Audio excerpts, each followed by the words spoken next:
Assalamualaikum warahmatullahi wabarakatuh, and a very good morning to everyone. We are indeed delighted to have three distinguished speakers who will be discussing on what we call it the International Day of Solidarity with the Palestinian people.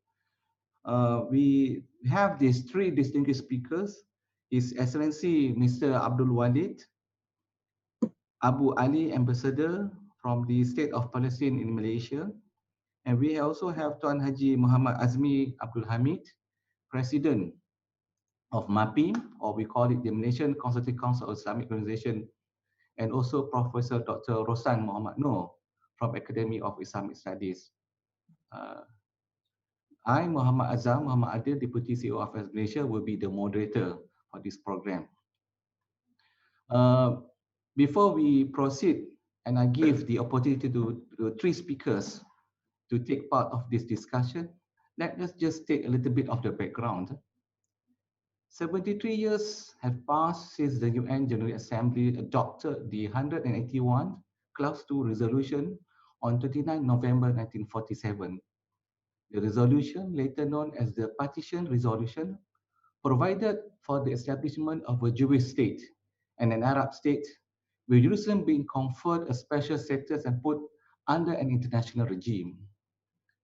Fast forward to 2020, this keystone resolution has set to fulfill its promise to the Palestinian side, facing decades of illegal occupation, restricted movements, and limited supplies.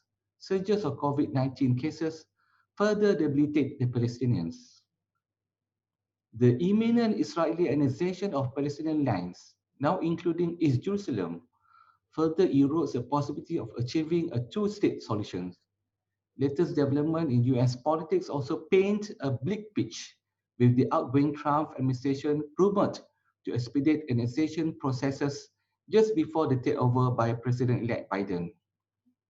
Under this backdrop, and in conjunction with the UN observed International Day of Solidarity with the Palestinian people, IAIS Malaysia, in collaboration with Centra and MAPIM, have taken the initiative to organize this forum focusing on the long unresolved Palestinian quest for justice, security, and dignity.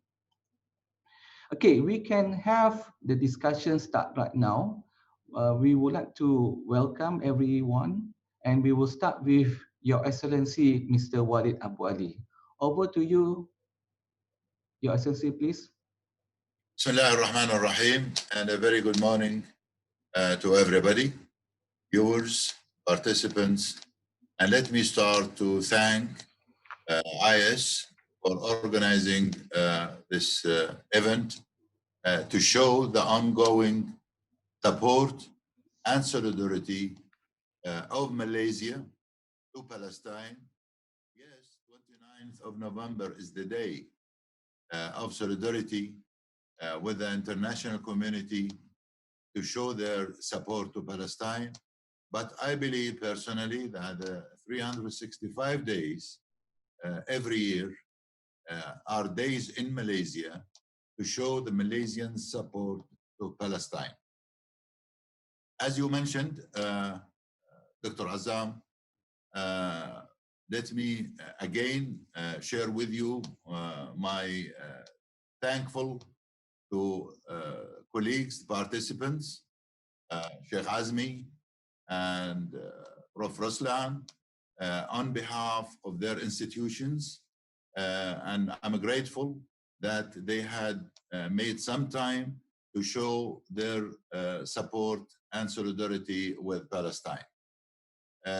Of course, as you mentioned that we will have about 20 minutes to cover the topic which has been assigned by IAIS.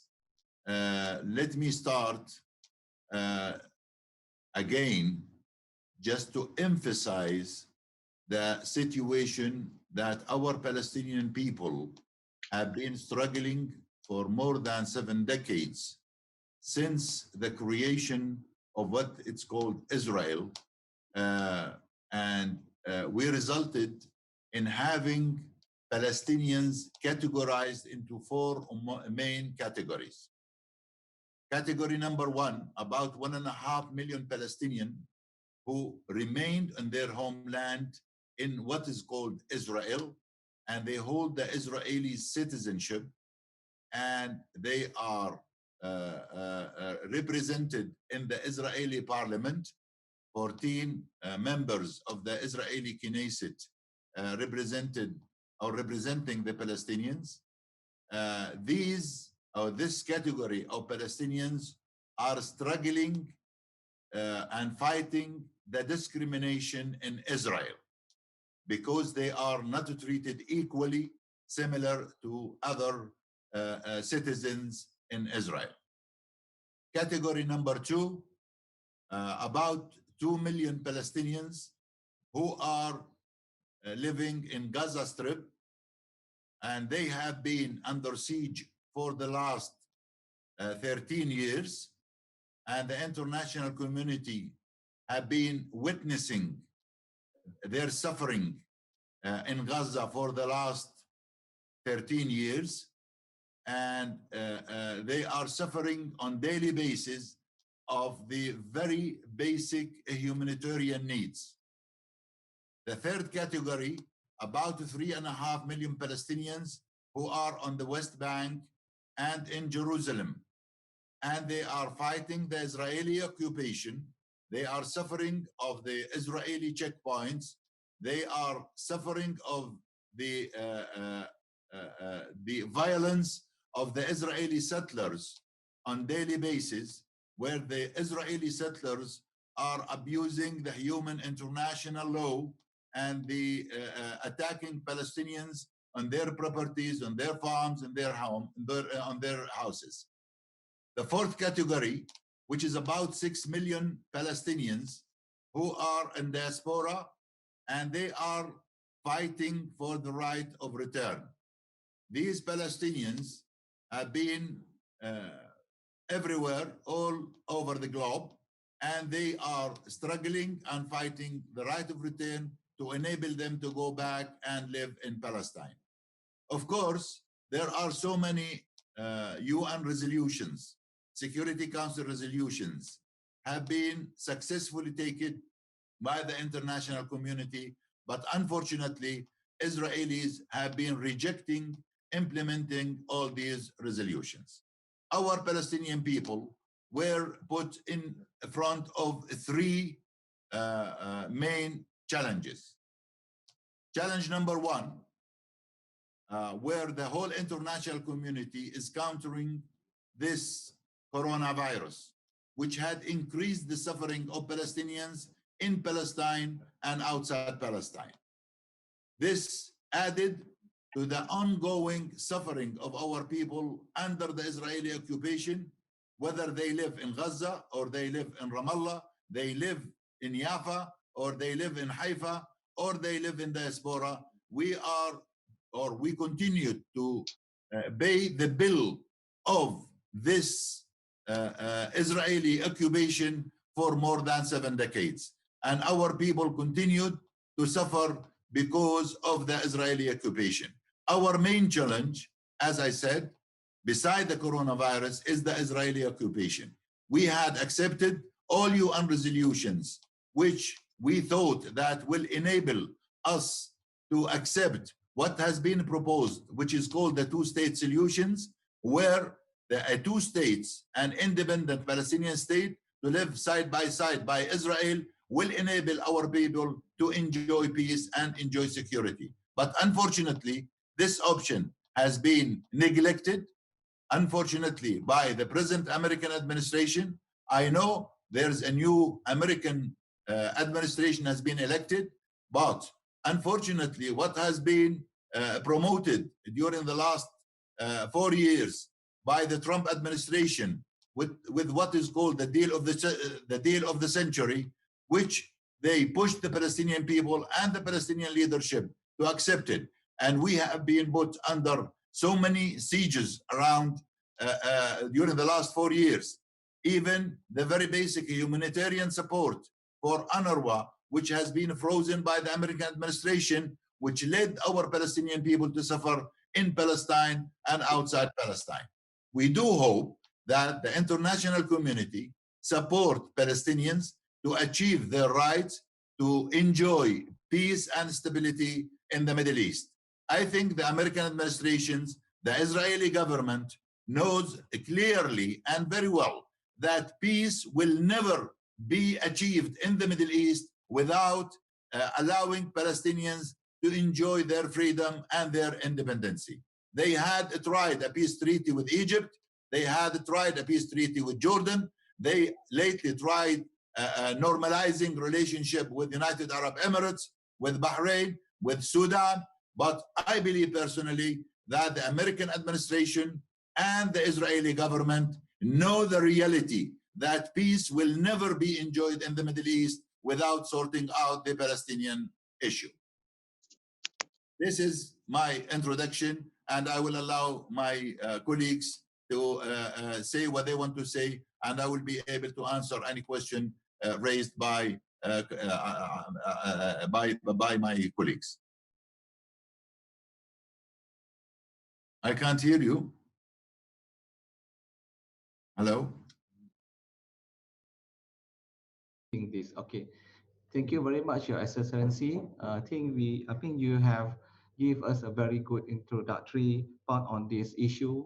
I think what we call it, the four categories of the Palestinians. I think the whole world understands the situations that you have shared with us, and also the three main challenges. You have started with a very good, beginning of the discussion, and I think we will proceed with the following speakers that would further discuss on this issue. That would be Tuan Haji Muhammad Azmi. Over to you, Tuan Haji. Thank you. Assalamu alaikum wa rahmatullahi wa barakatuh. Thank you, Dr. Azam, the moderator, the fellow panelist, His Excellency, Dr. Walid, and also Dr. Roslan. It is an honor to be with this conversation, and I think it's important in commemoration of the International Palestinian Solidarity.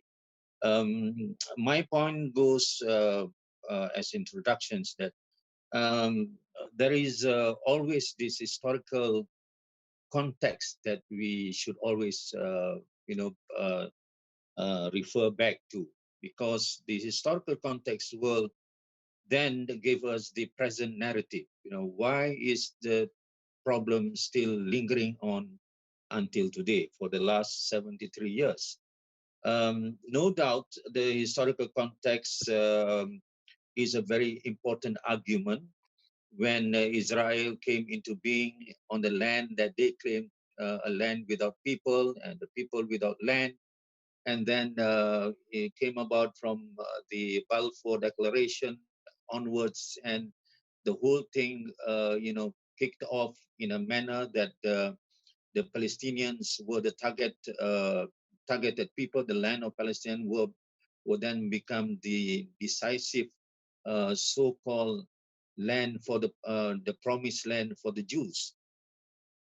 Now, this historical context is important because it's an argument that we definitely put forward in all our debates, that we still see that Israel's existence to many countries, especially among the OIC countries, that we have not given any legitimacy to Israel, aside from probably now 4 or 5 countries in the Middle East. But the fact that the majority of the Muslim countries, and also even some non-Muslim countries, has not legitimized the existence of Israel, and therefore the resolutions that come out of the United Nations and several other conferences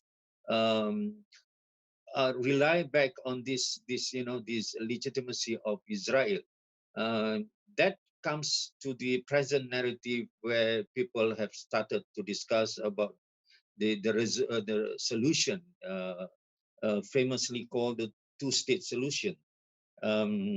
It has become a highly debated issue because not because that people are so nationalistic about their claims on the land, but it's because of the reality that's happening on the ground. Um, you look at all the accords that been signed by the two parties, Israel and Palestine. Um, there's always this breach by the by the Israelis. They don't respect any of that.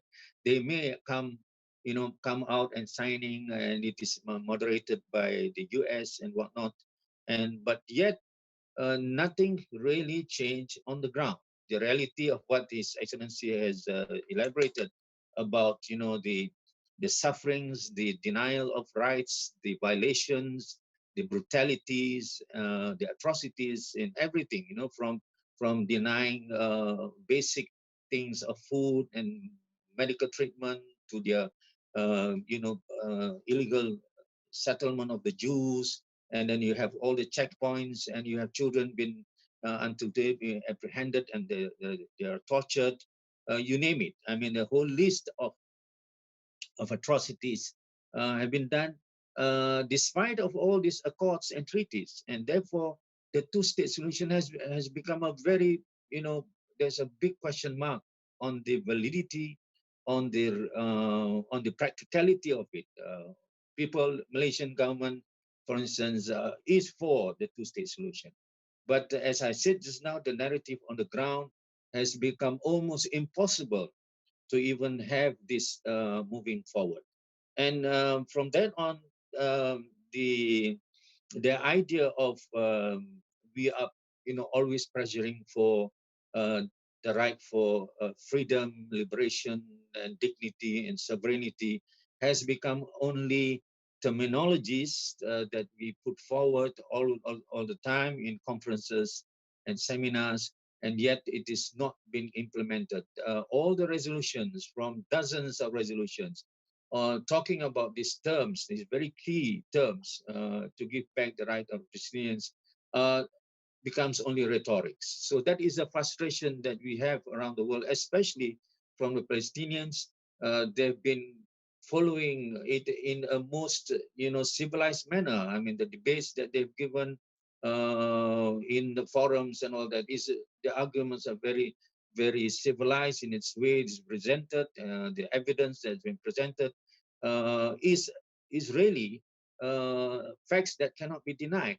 But on the other side, the Israeli, they are strongly pushing for everything that is related to Palestinian rights. So the force behind this, why Israel is such a small state with probably about 10 million, 20 million or so around the world, can overrule resolutions that come from the United Nations. The answer is because he's got a very strong backing from a veto power of the US and some of the Western countries. And therefore, the decisive resolution from the United Nations Security Council, which carries more weight from resolution of the General Assembly, still is been, been protected. The Israelis are protected by the veto rights of the United States. So that is why the arrogance, that is why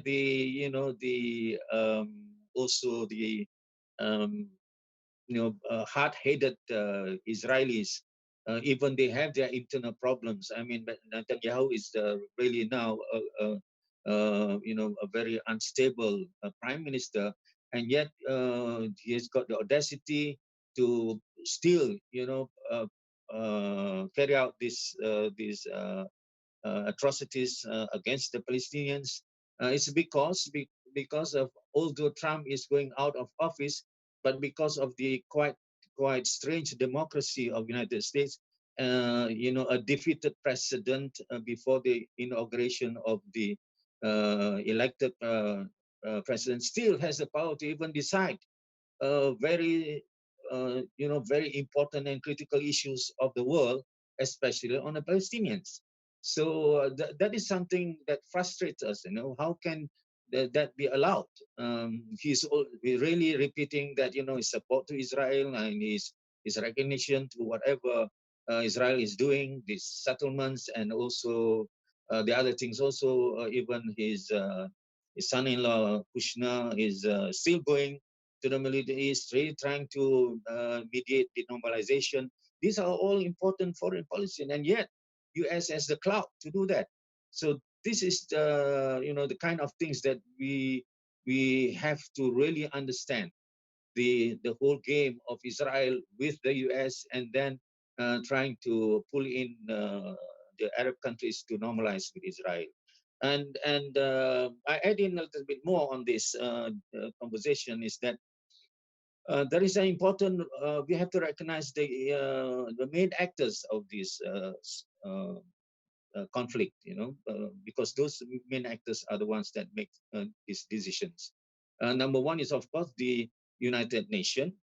For whatever we are frustrated about it, the implementing functioning of the UN is very frustrating.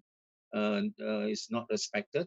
And then the other actor, the Arab League, of course, because that's where the whole field of conflict has been, sort of played there. So the equation of who supports who and who is making agreements with whom, those also reflects that this Arab League is also an important actor in this conflict. The second one is, of course, we have the international multilateral agencies aside from the UN, from this relations of military cooperation between countries and who supply weapons to Israel and cut off weapons from other countries. All those the multilateral agencies of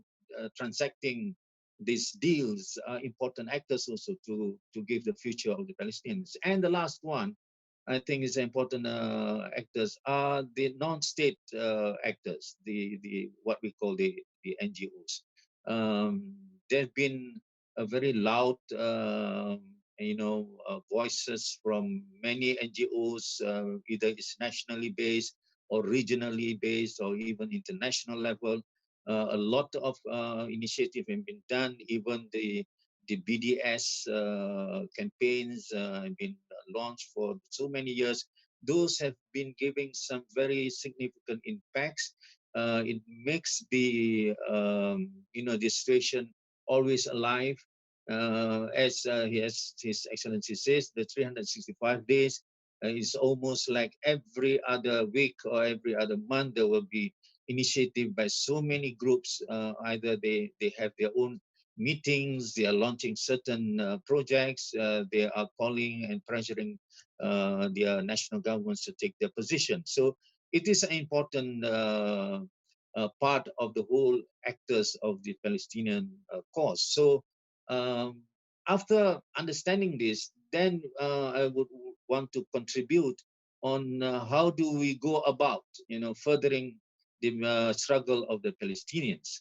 One, of course, the major thing that we have to do is to strengthen the bond between those in Palestine struggling and also debating. For instance, a lot of parties in Palestine themselves are working very much to resist this occupation. So I think there's a need for people outside of Palestine to always link with Palestine and try to see what kind of things that can be initiated from those links and from those networks. So that is more by, it should be done by politicians, legislators, to even activists, to even scholars. We have to always link with the Palestine. Number two, what we can do is to effectively organize a very good, effective grassroots mobilization of the people around the world, especially among the Muslims. And we must take on board the non-Muslims, because as we always debate, Palestine is not about just Palestinians. It's not about Palestine land. It is about the violation of rights, the violation of international law, and therefore all parties, whether Muslim, non-Muslim, must be on board and the mobilization must be done in that way. But focusing on the Muslim, of course, I think what we need to do is to build this strong solidarity and unity with Palestine. Um, there may be some differences, but we have to work on the common things on this major issue, Palestine.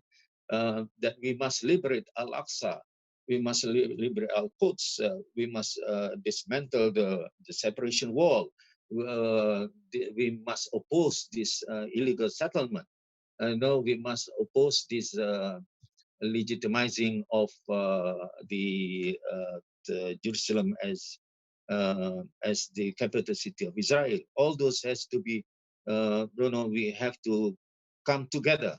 There's no dispute in this, and we have to work with our own national governments so that we have one voice. The leaders of the Muslim world must be together in one voice when it comes to, the rights of the Palestinians. Okay, and my last words, Dr. Azam and the panelist, is that I think when His Excellency was speaking, that the first challenge is that we have this great what we call global issue of the pandemic, and therefore what is happening in Palestine is kind of a uh, double uh, what you call problems or crisis. You have the long 73 years of crisis where these Palestinians have been denied of their rights, and now we have this pandemic, and it's going to get further more complicated as the Palestinians may be denied of this help of this vaccination that the whole world is waiting for. Now, this reflects our weakness. We have intelligent experts of medical field. We should have quickly come up with our own solution of our own vaccines. But we have to wait. We are still the end users of so many things that have been produced by other people. Now, when it comes to this pandemic, the Palestinian might be one of the end list of vaccines to be distributed, and that would be very deadly. And I think it's time that we have to recognize the issue of the whole Muslims must come together and help Palestine in this hour of need, where the pandemic is going to continue if we don't give the global solution. Because compared with other regions, I think the Palestinians are the most critical situation. That is my last word. I hope it's beneficial. Thank you so much, Dr. Azam. Assalamualaikum warahmatullahi wabarakatuh. Salam. Thank you very much, Tuan Haji Azmi. I think you have shared quite a number of important, the points with regard to the subject that we are discussing. I think perhaps we will have the discussion through questions from, I think, either from me, myself, or from the other speakers, as well as from the viewers, or also from Brother Fahmi, that will take some of the discussion. You have mentioned, I think, in our background of introduction, as well as your point with regard to this, the two-state solution seems quite impossible. So there is, we can't see there is the end of the dark tunnel, whether there is this two-state solution will take a reality. That will be something, a challenge. And you also, the shared with us of this, the main characters of this conflict. And I think, yes, UN would be the first one that everybody will agree on that, I suppose. Without UN, I don't think so this conflict will exist. But taking that into your point of, I think it's not only issues for Muslims when we talk about these Palestinians issue. It is an issue for the humanity. In other words, it involves Muslim and non-Muslim. For that, I would like to apologize for not having a speaker from non-Muslim for this. For this discussion. We did have non-Muslim, speakers, panelists for this subject for our previous program. Inshallah, for the future program, we will take that notes. I think Tuan Haji Azmi mentioned it's very important. I think if you ask everyone on this earth, especially we're talking about Malaysians, Muslims and non-Muslims, whether they are politicians, we are all united under this. Your Excellency, this is what we promise to the Palestinian people. We Malaysians, we stand very, very firm on whatever issues that rise for the Palestinian. Now we move to the third speaker, Prof. Roslan. Perhaps you may continue with your thought, perhaps maybe some of your points that you want to share. Over to you, Prof. Roslan. Yeah, thank you very much, Prof. Azam. Thank you, IAIS and the organizers for inviting me for this morning to be in this session. I'm really delighted to be with every one of you. His Excellency Mr. Walid Abdul and Tuan Haji Muhammad Azmi or Cikgu Azmi. Alhamdulillah, I think there are many important points which already been touched by His Excellency and also Cikgu Azmi. The last point which also been discussed by Dr. Azam just now is about the non-Muslims and also its relation with the Muslims on the issue of Jerusalem or the issue of Palestine as a whole. This attracts me if we were to look into the early Islamic history, for instance. We can see how the Muslim leaders in early Islamic history, they give the assurance to the people of Ilya or the people of Jerusalem or the people of Baitul Maqdis. They give assurance for them to live together, to live, to enjoy coexistence, to live side by side, Muslim and non-Muslims. This is, if you were to look into the documents, for instance, which has been given by Umar al-Khattab, for instance. The documents, it's called Al-Uhda al-Umariyah, or the Umar Assurance of Safety to the people of Ilya. In that document itself, we can see a very detailed discussion or very detailed conditions put by Umar al-Khattab for the people who would like to live in Jerusalem. So in that document, it says that Umar gave assurance of safety to the people, regardless of their religions, regardless of their belief, regardless of their faith. And in fact, Umar al-Khattab did mention in that document that he gave assurance of safety even to the house of worships for the non-Muslims. Yeah? This includes when he mentioned about Kanisa or Kana Isihim. And it is not only about the house of worship, but the symbols of religions as well has been assured by Umar al-Khattab when he mentioned about Wasulbanihim, which is the crosses. The crosses is something we can say like the symbols for the Christianity, isn't it? So in early Islam history, we can see that how when Jerusalem became under the Islamic ruling, they has been given the rights to be in Jerusalem. And in fact, there are some reports from the Jewish scholars as well. They said that there are a few Jewish families who live in Jerusalem during the first liberation of Jerusalem under Islam. So it means that the assurance to live in Jerusalem, the sharing prosperity, the sharing of the place, the sharing of holy city has been made in early Islam. And this is a very important history if we were to look into that and if we would like to move on during our time in these modern days. Because we can see that how Islam treat the non-Muslim when Islam has the power on the area. So this is one of the point that I would like to put forward for the discussion today about the International Day of Solidarity with the Palestinian people. We, of course, we commemorate the partition plan, which has been introduced by United Nations in 1947 with the resolution of 181.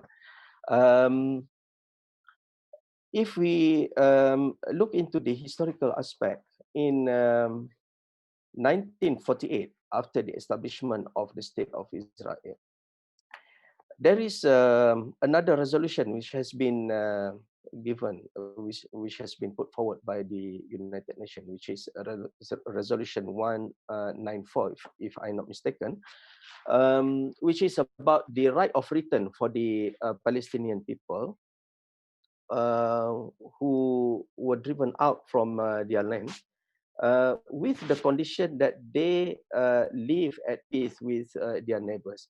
So in this regard, I quite agree with what is mentioned by Cikgu Azmi, that the resolution or the partition plan, the two-state solution, it's something like quite,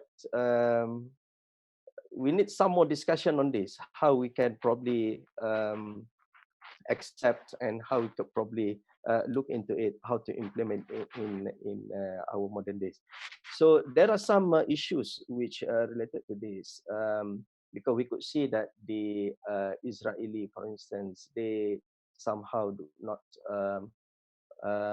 implement what has been discussed or what has been taken by this United Nations. So from there on, many instances where Israelis try to deny that Palestinians have their right to return. It is kind of, if I may put it, it's kind of, they would like it to have like exclusive rights for the Israelis. Some probably would say that there is kind of Judaization of Jerusalem and also the whole of Palestine. So this is something that we have to look into because we do not want that some I mean the original inhabitants or the people of Palestine, for instance, to be denied their rights to return to Jerusalem. Nowadays there are some sort of movement which has been going on in the Middle East, especially, which also has been touched by our panels, which is about the relations or the normalizations with Israel, which has some of the Middle East countries has entered into the negotiation and also agreed to normalize the relations with Israel. So, as we know that before, it's quite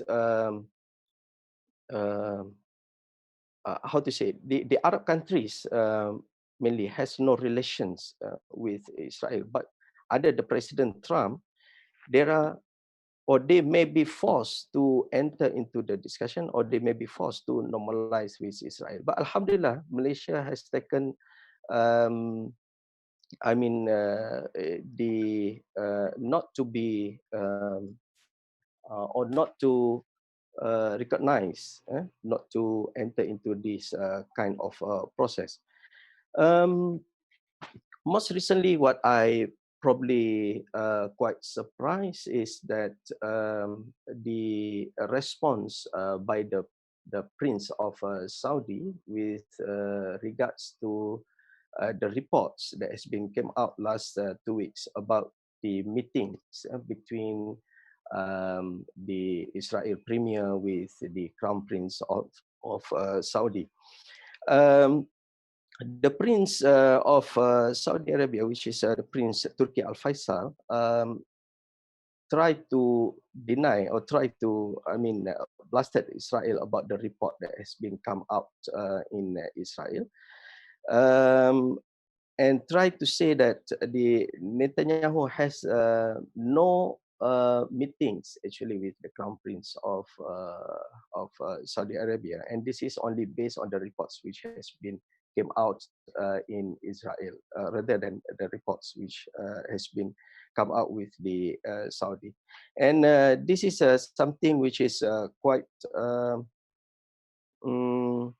concern to every one of us if indeed Saudi Arabia try to enter the negotiation with Israel. This is something that probably will change the geopolitics of Middle East in our in the future.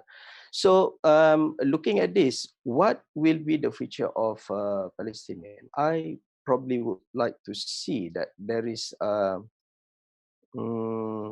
a new kind of a strategic move by the Palestinian Authority, for instance, um, so that they can have the reconciliation with other fractions in Palestine to move forward, to look into the strengths that we have to make sure that the problem or the issues with the Israel can be resolved. Um, we also would like to probably to see the discussion on what has been achieved for the past 20, let's say for the past 27 years, according to the Oslo Accord, which has been signed in 1993 about the establishment of the two states and the solution for the two-state solution, which has been signed in 1993, and also in 1995 it has been another accord which has been signed on this matter. So since 27 years of the struggle of the Palestinian people, especially under the Palestinian Authority, what has been achieved during that time, what has not been achieved, and how we are going to move forward looking into this situation, and how we can convince the whole world to support the cause of the Palestinian people, especially the right of return, and especially the right to establish the states. So this is probably some issues that I would like to put forward, and maybe we can have some discussion on this issue. And I um, I think that's what I would like to say, Prof. Azam. So I hand it to you again. Thank you very much.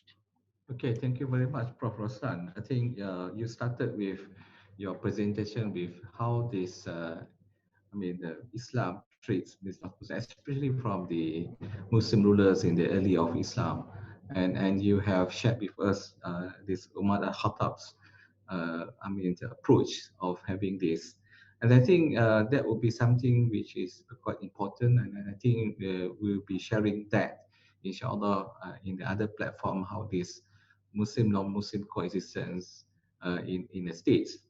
Uh, you throughout your discussion, you are quite. If I can say that, you mentioned about this Israel and Prince Turki Al Faisal's meeting, and the other party has denied it. And there will be further questions on this, perhaps.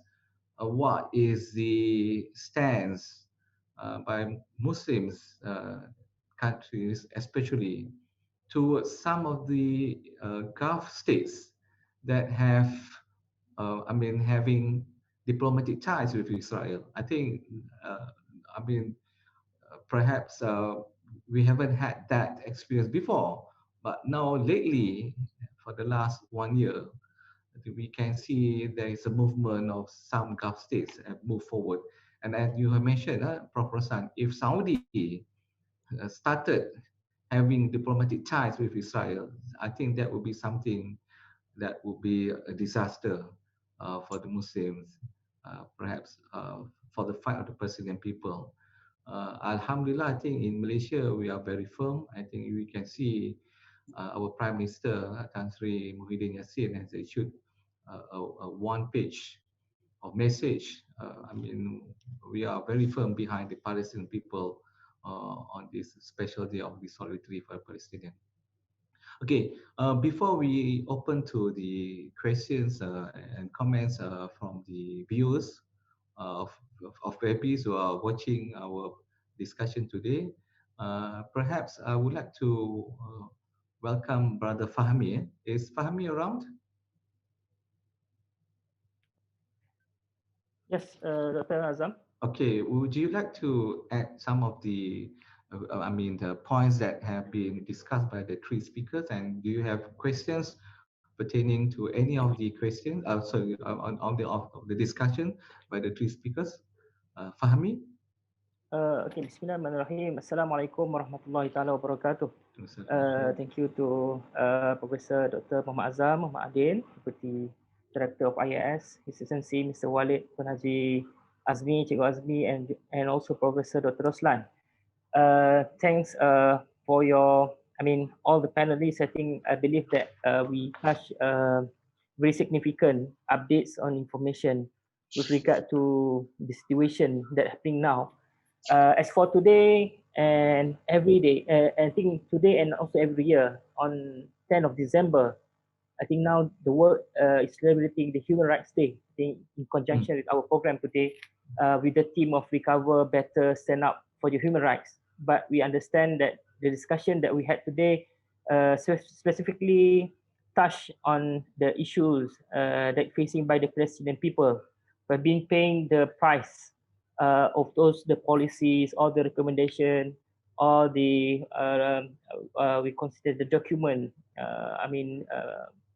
Stated by the United Nations, and the issues that I would like to ask, perhaps to His Excellency, is these are among the discussion that we had among our activists, especially on the Fatah and Hamas reconciliation, because we believe that this is basically the key point or the vocal point, because we are discussing on the solidarity of Palestinian, but of course at the same time we are asking how does the Fatah and Hamas reconciliation to end the operation against the Palestinian, and how to ensure that these two factions to put, of course, the national interest, the Palestinian interest as a priority.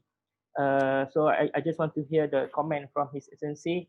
The second one is what we can do on behalf of the Malaysian civil societies movement, generally as a public. But of course, I think we had a certain engagement with our brothers and sisters who are here in in Malaysia, particularly because of their working here, they are continuing further their study. But I believe that we can start practically on how we can collaborate. In solidarity with our brothers, we understand the situation from the past history from our beloved Prophet Muhammad SAW, the Hijrah, Muhajirin and Ansar. So how we can have that momentum to strengthen the solidarity among the young generation, especially the Palestinians who are here, and those activists or our brothers and sisters who are here in Malaysia. So that's all that maybe I can touch on this topic. I would like to thanks for the opportunity to ask and speak on this occasion. Thank you. Thank you very much, Fahmi. Over to you, Your Excellency. Maybe you can start first, and we will, have the other speakers to join later. Thank you very much, Doctor. And let me just go back a little bit before answering the questions of Brother Fahmi. The issues which has been highlighted by Sheikh Azmi and by Dr. Roslan is very important issues as well. And let me just re-emphasize a few major issues, in particularly about the United States of America as what is being called lately, which is the quartet. The United States of America, the American administration, the Trump administration had disqualified themselves to be member of the quartet who could be the sponsor of in two brackets what's called peace talks or peace negotiation between Palestinians and Israelis, because the American administration, our Trump administration, decided to be Israeli more than the Israelis. And unfortunately, Trump was surrounded by a group of extremist Jews, in particularly his son-in-law, Kushner, his ambassador in Tel Aviv, Friedman, Greenblatt, who used to be his advisor, and so many others. And we all know that powerful Israel lobby, United States of America, were pushed the American administration just to take one side in the Middle East, which is Israel. And if we, as a Palestinian, as an ambassador of Palestine, as a Middle Eastern, if you ask me, the interests of the United States of America in the Middle East are three main interests. Number one, Israel. And they have to maintain Israel as a superpower in terms of military capabilities and security capabilities. That's one interest for the United States of America. Second is oil. Third is the market. So Americans are focusing on their interests based on these three main interests. So they will never ignore these interests, and they will do whatever they can do to protect their interests in the Middle East. And we as Palestinians know that very well. That's why American administration with Trump had introduced what they call the deal of the century. But we managed as Palestinians, I think we are the only people around the globe who said no to the American administration, and we rejected the deal of the century. And one of the main strongest points for us as Palestinians, that we were united, Fatah and Hamas, together rejecting the deal of the century. President Abbas and the leadership of the Palestinians said no from day one to the deal of the century because it's totally ignored our rights as Palestinians. And go back to Israel, of course. Israel tried to benefit out of the great support of the American administration. They benefited out of Muslim and Arab countries being busy with their internal challenges. One of them is the pandemic or the coronavirus, which had kept all or many of the Arab and Muslim countries, as well as other countries around the world. Unfortunately, as members of the Quartet, European Union, United Nations, and Russia has been busy as well with so many other priorities, which allowed Netanyahu and his government, his coalition, who are totally extremists, is surrounded by the leaders of the settlers, and the Israeli policy towards expanding and creating more and more settlements. But they focus so much in Beit al-Maqdis, in Al-Quds. And that's why, as an ambassador of Palestine in Malaysia, I tried my best to emphasize that the struggle at the moment, yes, our people in Gaza are suffering. 2 million Palestinians are under siege, and they are, on daily basis, they are paying the bill of the Israeli siege. But the struggle is in Al-Quds, in Jerusalem, where the Israeli government is trying to evacuate Palestinians from Beit al-Maqdis. They are trying to change the geography and the demography of Beit al-Maqdis. They are trying to push Palestinians to leave Al-Quds and replace them with extremist Jews and settlers. And let me, my brother who had mentioned about Al-Uhd al-Ammariya and mentioned about how Palestinians, Christians, and Muslims are living in Al-Quds and in all over Palestine. And Bethlehem is the capital of Christianity, Church of Nativity. In Nazareth, Palestinians been living together. Before the creation of Israel, Muslims, Christians, and Jews were living together. If you go back to our currency, to the Palestinian pound, we have the three languages, English, Hebrew, and Arabic. Our struggle is with Israel. Israel represents Zionism. We as believers, we believe in Judaism. Our struggle is not with the Jews. Our struggle with Zionism.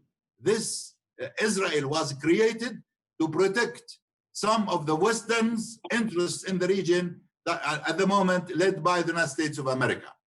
The Jews had enjoyed peace and stability before the creation of Israel. They were treated equally and they were living in peace, similar to all Palestinians, whether they are Christians or Muslims. The latest attack just last week by an Israeli settler an extremist who attacked the church of Mahmadaniya in Al-Quds, who was countered by 2 Muslim Palestinians. So the attack was against the church, and the protector of that church were 2 Palestinian Muslims. So the issue of minorities, the issues of other religions living in Palestine, from our perspective as Palestinians, is not an issue. I go back to, as well, the Palestinian reconciliation. Yes, our leadership, both Hamas and Fatah, are realities. Fatah cannot ignore Hamas, and Hamas will never ignore Fatah. We are Palestinians. And my advice to all Malaysian brothers and sisters, don't get yourself busy with this issue. We as Palestinians will sort it out. It's an internal Palestinian issue between Fatah and Hamas, and we will be able to sort it out among ourselves. Just focus and keep your support to Palestine. Don't support one political party against the other. Don't be lost between the political parties in Palestine. Keep your solidarity and your support with Palestine, with the Palestinians, with Al-Quds, with Al-Aqsa, with Gaza, with Ramallah, with Palestinians in diaspora. You have here in Malaysia, we have about more than 5,000 Palestinians living in Malaysia. Among them, there are about 1,000 registered refugees in UNHCR. You can support them. I highly appreciate the support given to our Palestinian students in Malaysia, because Palestinian students are treated equally to Malaysians, that's where I salute and admire what the Malaysian people and the Malaysian government are doing to Palestinians. But at the same time, Sheikh Azmi had mentioned about the need for support to counter the coronavirus. Malaysia was among the very few countries who had initiated an urgent support to Palestine. An AirAsia airplane was sent to Amman, Jordan, with an emergency medical assistance to Palestine, where through the Ministry of Health in Ramallah, where 26 hospitals in Gaza and in the West Bank benefited out of the support of Malaysia. So thank you, Malaysia, for what you have done and what you are doing to Palestinians. That's my message. I don't want to take much time of other brothers. I wanted just to highlight this. The Day of Human Rights, the issue was raised by Brother Fahmy, which is today, the 10th of December. Yes, the human rights are being violated and witnessed by all international institutions in Palestine. On daily basis, the Israeli violation of the international law and the human rights against Palestinians is witnessed and recorded by all international human rights institutions in Palestine. But our Palestinian people will continue to struggle until we achieve what we have to get an independent Palestinian state with Al-Quds as its capital. The Israelis tried to get rid of Palestinians, and we tried to get rid of the Israelis. And the international community decided that the only solution is the two-state solution. There's no other solution. The only other solution is a one-state solution, which will be an apartheid state and will be similar like South Africa, how it used to be. Will the international community accept an apartheid state in Palestine? I doubt it. The only solution at the moment is to enforce the two-state solution to allow Palestinians to enjoy peace, independency, and security on the ground with 1967 border as an independent Palestinian state with Al-Quds as its capital. Thank you very much. Thank you very much, Your Excellency. Very good answer. Perhaps Tuan Haji Azmi, you would like to continue? Yes, thank you. I think Brother Fahmy was asking about the role of the civil society. What can we do? I think there is a need to understand the overall strategy of the cause for the Palestinian cause. I would divide this into this international level and the regional and national and the community level. I think there's a need for the empowerment of work that can be done among all these levels, consisting of many components, many agencies. If you talk about strategies at the national level, I should say that there is a need for a strengthening of the parliamentarian committee in Palestine in Malaysia. There is already a caucus on that. I think it has to be strengthened, it has to be empowered. Number two, we're not only talking about the parliamentary level, we have to talk also about the state assembly members, that we should link with them. We should make motions to every state government, state assemblies to take up the Palestinian issue. Then I see the need for the advancing and strengthening of the Malaysian grassroots institution, that is the mosque. We have got 6,400 mosques all over the country. And we have to always link this issue to all the masajid, which is very important to, to refresh their minds, to always remind that until and unless Palestine is liberated, then the responsibility will be on us. I also would like to propose that that there need to be a meeting of our media practitioners, both the main media and the mainstream media and the social media, to come together and work out on a kind of campaign that media will contribute to the Palestinian struggle. There's a lot of strategy that can be done on that, and therefore I think we have to convene the local medias to come forward and do their part. And then, of course, it's important that we do a lot of mobilization among the youth, because these are the incoming generation that will take over a lot of the functions of the adults, and therefore we have to educate them, we have to inspire them, we have to work with them, all youth groups around the country, plus the women's group, which is also very important. There is this formal institution of the muftis. We have got like 13 muftis around the country, and I propose that the muftis should make their stand, because that will guide the public on the views of the Malaysian Ummah on how we should make our position very clear and loud. And I'm also thinking out loud that when it comes back to this issue of the non-Muslims, I would like to propose that there are several ideas that we can kick off. Number one is the establish the Palestine Malaysian for Humanity and Justice Forum, meaning that we talk on a ground of humanity and justice.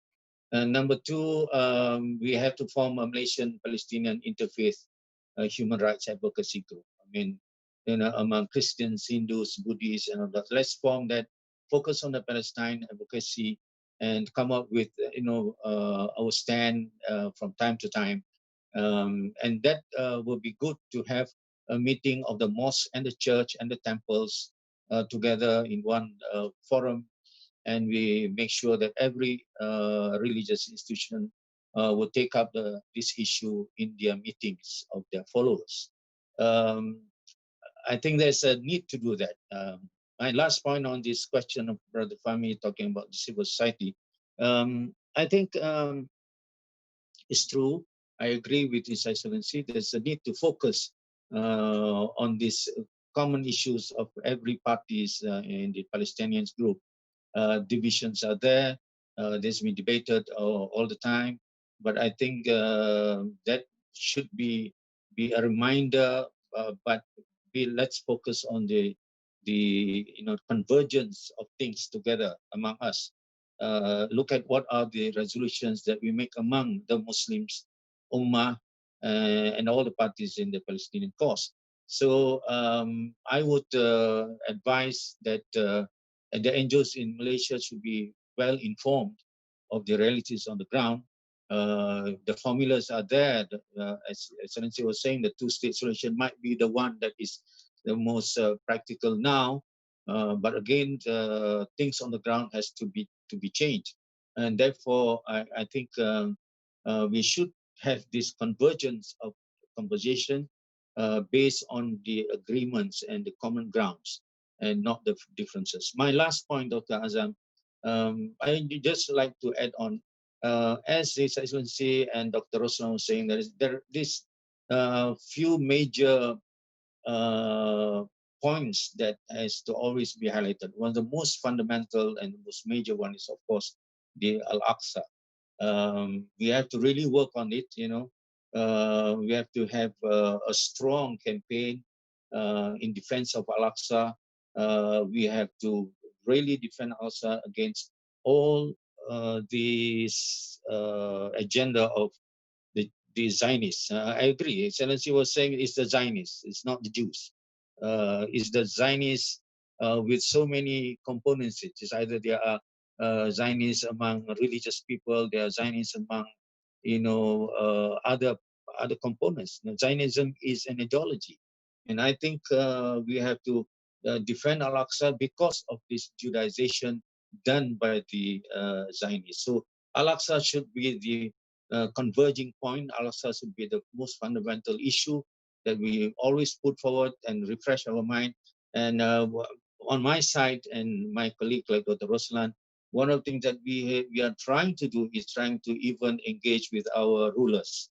I know there are a few rulers who have made a very strong statement about the Palestinian cause, especially the Agong. And I think we should be working, engaging with them and always, you know, informing them of what's happening on the ground so that they can be very supportive of our cause. So I think that is the thing that we should be doing on the civil society side. There's a lot more that I can speak on that, but I'll stop at this. Thank you. Thank you very much, Tuan Haji Azmi. I think um, your points that I think we need to sit down and collaborate with. I suppose I mean, on behalf of IAIS, I would like to take this opportunity. Perhaps we can sit down and have the discussion, a further discussion on this few suggestions by Tuan Haji Azmi on several establishments. And I think some of it we have done it, but I think it is a coordination by the civil societies, by the organizations. Of course, that would be very important to see. We plan it perhaps, Tuan Haji Azmi, we will sit down. Perhaps we can have, I mean, the solid presentations with collaboration with other organizations as well as with other civil societies for inshallah for next year, inshallah. But we will start very soon to discuss about this. Thank you very much for your suggestion, Tuan Haji Azmi. Okay, Prof. Roslan, do you have anything to add? Just a simple one, Prof. Azam. Very interesting to hear that you're planning to do this kind of getting together with other civil organizations in Malaysia. Inshallah, we hope that this will be materialized next year, inshallah, as you said. I do agree what His Excellency mentioned about the Zionist idea, Zionist ideology, which is actually the background of the issue, what we are discussing today. In 1897, it was established. I mean, the Zionist organization formally established, and then the first leader of it was the Theodor Herzl. And if we look into the documents of Zionist movement, yes, one of the aim or the target is to establish the state for the Jewish people who were in diaspora during that time. I mean, before World War One, they were already in diaspora, and during World War One and also World War Two. So this is a kind of ideology which combined with the political movement and also combined with the support by the British government. In 1917, it's already, I mean, after 20 years of the establishment of the Zionist organization, they really got a huge support from the British government in 1917 we know that the Balfour Declaration was issued by Her Majesty government, mentioning very clearly that they wanted to establish the state of Israel in Palestine. It's clearly mentioned in that document. So the movement of these Zionists, they were really got, the motivation on their movement and to establish the state of Israel. And then they got it in 1948, which is about 30 years after the Balfour Declaration. To continue what Cikgu Azmi has mentioned about the plan, the civil society, things like that, I think one more things that we can do is to encourage our scholars, our academics to engage strongly with the cause of Palestine. We have a lack of research, if I can say this, among the international scholars. We always, when we look into the issue, if we search in the internet, we always come out with the narrative that has been written by the Jewish scholars or by the non-Muslim scholars, who one of the argument, sadly, they said that Jerusalem is not important to the Muslim people because it has not been mentioned even once in the Quran.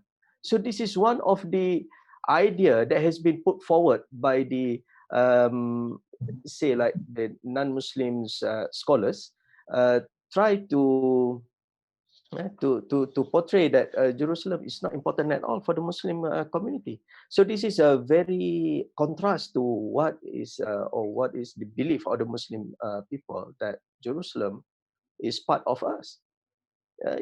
We know that the campaign that Al-Quds Sulana, and we know that this Al-Quds is a very crucial and very important to the Muslim community, as has been mentioned by His Excellency. The real issue is the status of the Jerusalem. So why Israel, the state of Israel, now they wanted to have Jerusalem as the capital of Israel, whereby the Muslims and then the Christians, the Jews, they share the sanctity of Jerusalem. So why they wanted to have this all for them?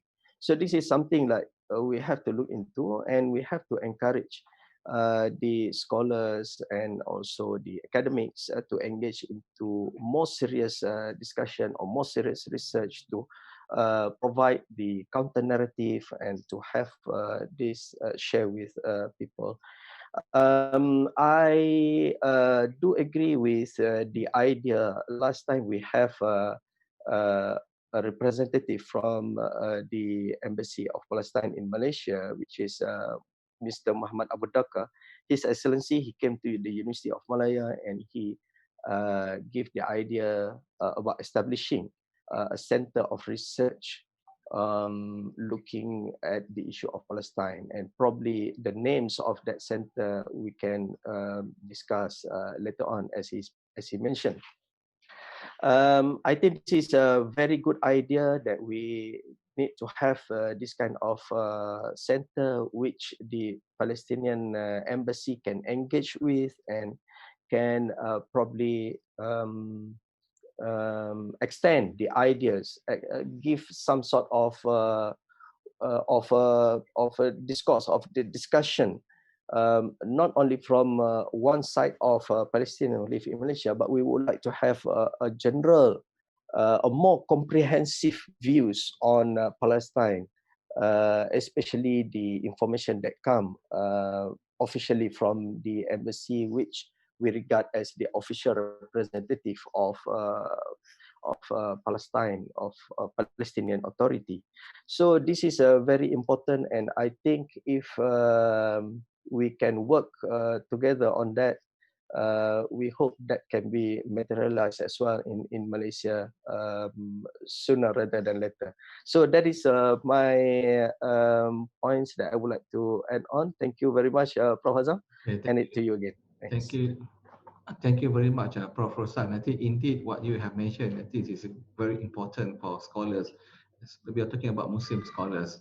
around the world, especially for Malaysia. I think we need to embark into this question. I think quite you are true. You are right that quite very few, and perhaps you will be one of the few scholars that embark into this area.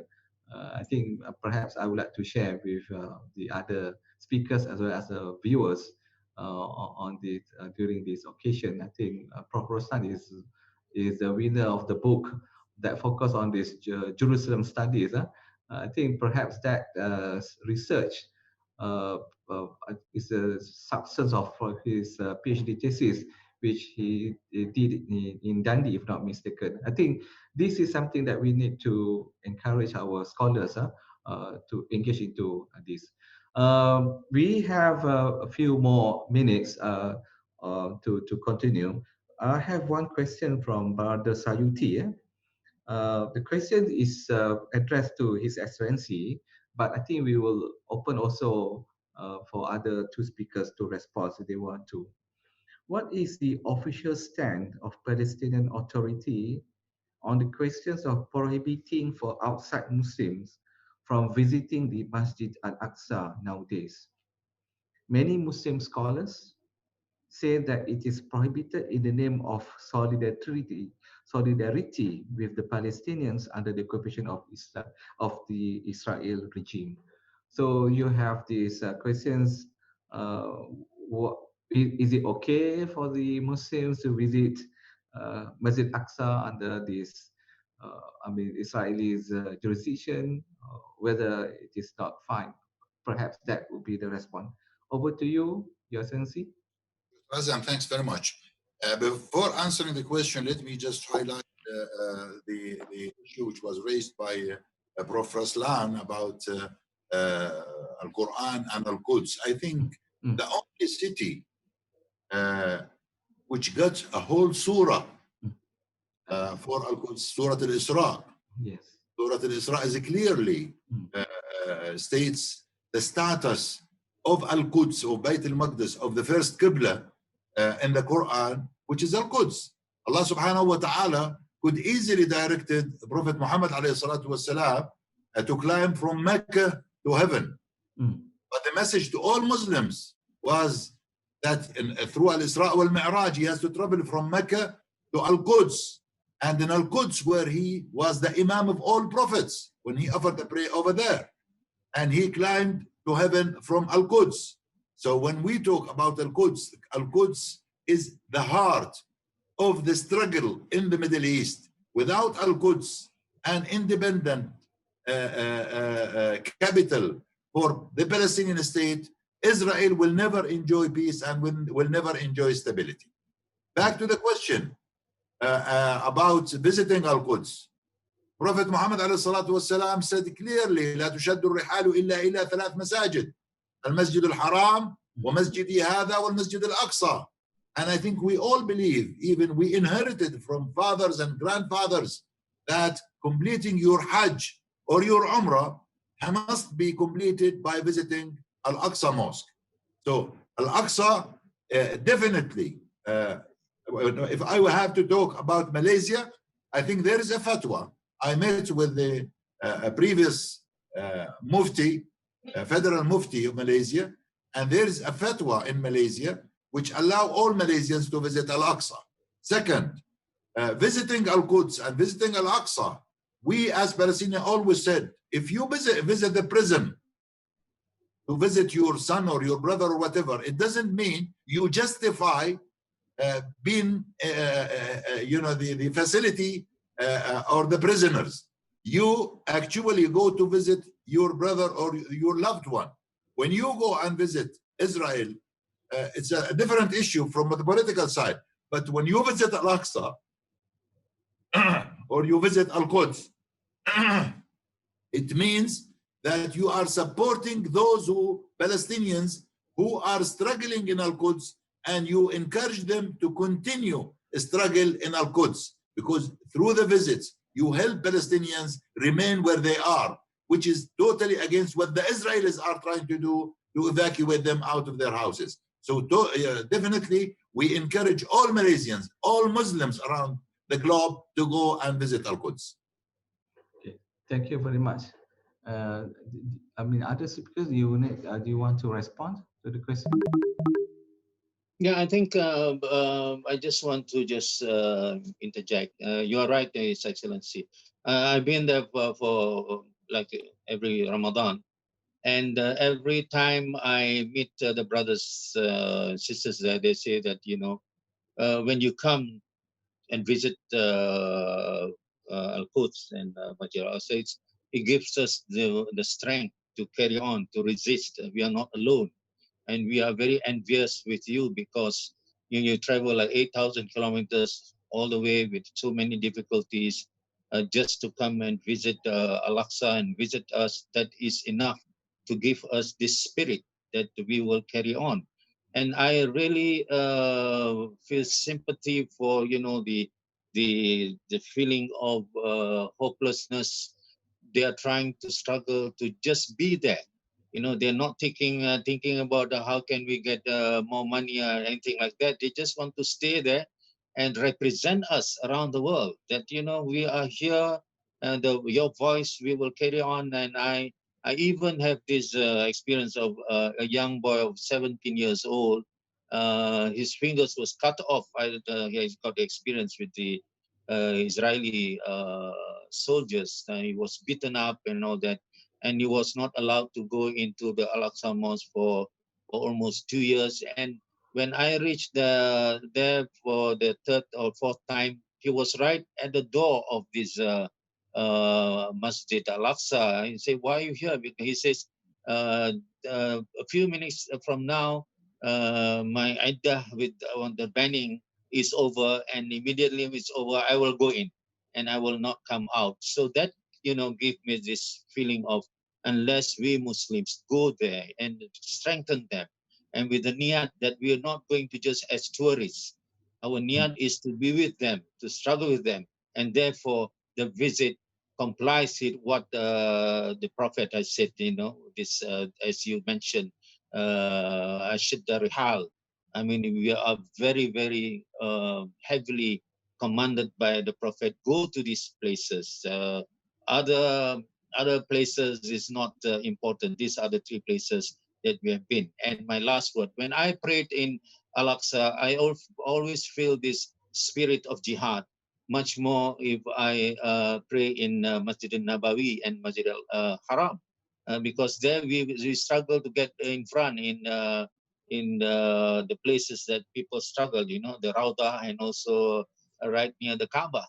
So that is the only point that we always urge, yearning for. But in Al-Aqsa, when you are there, then you're surrounded by these Zionist soldiers.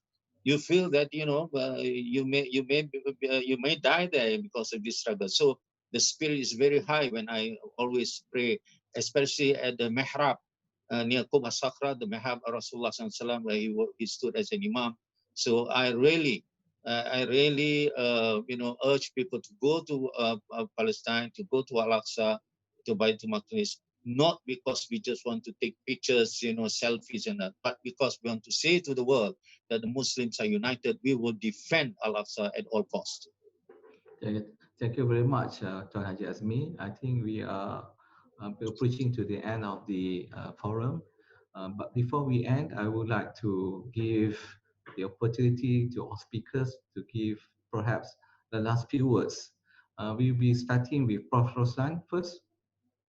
Thank you, Prof. Azam. Yes, I do agree that visiting Baitul Maqdis, we need to make sure that our niyyah is correct.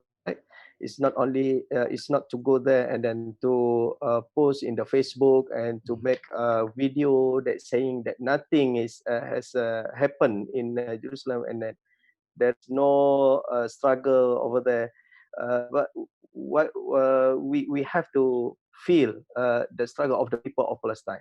So this is something which I think for those who has been given or who has a chance to visit Baitul Maqdis, make sure that your niyyah is there, correct your niyyah, and not to Yes, Professor. post that people. everyone living in peace. So this is the message that we would like to have. Yeah. Okay. Okay. Thank you, Prof. Thank you Roslan. very much. Thank you, Prof. Roslan. I think maybe some of us who have visited Masjid Al-Aqsa, I think they have a very good niat sharing with others some photos on FB or IG will also encourage from other Muslims to go and visit Al-Aqsa. I think what we have been doing, this forum, for example, will give some input, some what we call it. It is a process of education for the public, Muslims and non-Muslims, to know the struggle of the Palestinian people. And I think I don't have the opportunity of visiting Al-Aqsa, but I would love to visit it one day in my life. Cikgu Azmi, you will have the last few words. Thank you. This is an era of mehna and fitna for Muslims all over the world. We are not only at the crossroad, we are actually at the point of survival, thinking whether the future of the Ummah will be, there is a light at the end of the tunnel. But the problem is the tunnel is very, very long, but you cannot see the light at the end because of this, so many things happening outside of us from external factors, also within us, the internal factors. We have to overcome all this. And I wish this kind of conversation does not stop at, giving our views, but each of us and all those viewing us should, tell ourselves that, we have to do something. We have to at least, initiate things that we can do best at our level. Thank you. Thank you very much, Tuan Haji. And to Your Excellency, perhaps the last few words. My last few words is number one, I'm grateful and thankful to IAIS, to the panelists, Sheikh Azmi and Prof. Roslan, participants, viewers. I'm not surprised. I'm proud of the great support and solidarity given to Palestine. And I'm sure it will continue until we pray together in Al-Quds. But at the same time, let me highlight last point. And this is my message to all Malaysians.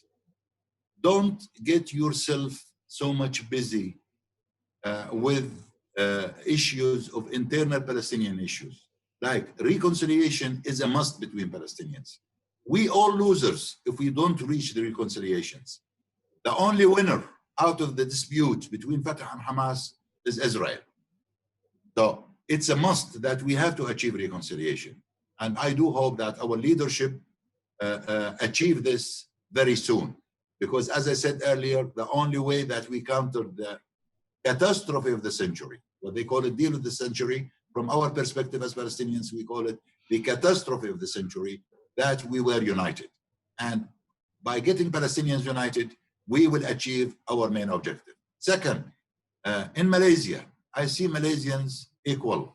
Whether you are AMNO, whether you are Persatu, whether you are PKR, whether you are PAS, whatever, whether you are from Qadah, whether you are from Sarawak or Sabah, you are Malaysian. To me, you all equal. As a legitimate representative of Palestine, I see Malaysians one. And I was so proud when the Agang himself, the prime ministers of Malaysia, always emphasized, highlighted the issue of Palestine on their speeches. For the first time, the Agang himself had asked all Malaysians to pray for Palestine.